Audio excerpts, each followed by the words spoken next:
যুক্তরাষ্ট্রে নিহত বৃষ্টির মাদারীপুরের বাড়িতে ডিসি ইউএনওর সমবেদনা, পরিবারের পাশে থাকার আশ্বাস। মাদারীপুর প্রতিনিধি।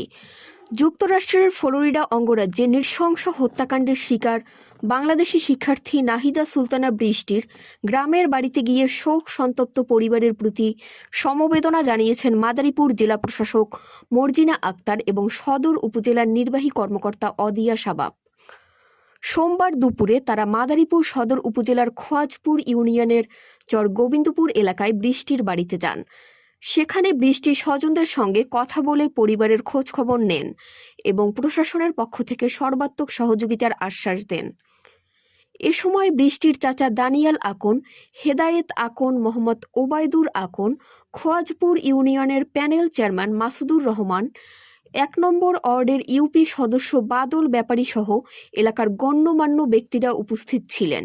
বৃষ্টির বাবা জহির উদ্দিন আকন ঢাকায় অবস্থান করায় জেলা প্রশাসক তার সঙ্গে মুঠোফোনে কথা বলে সমবেদনা জানান এবং পরিস্থিতি সম্পর্কে খোঁজ নেন।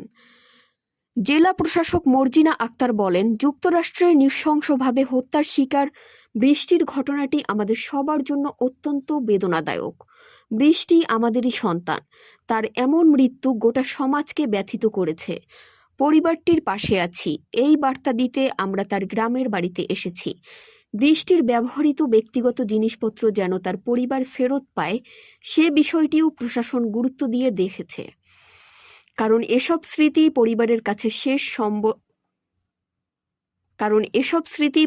কাছে শেষ অবলম্বন হয়ে থাকবে।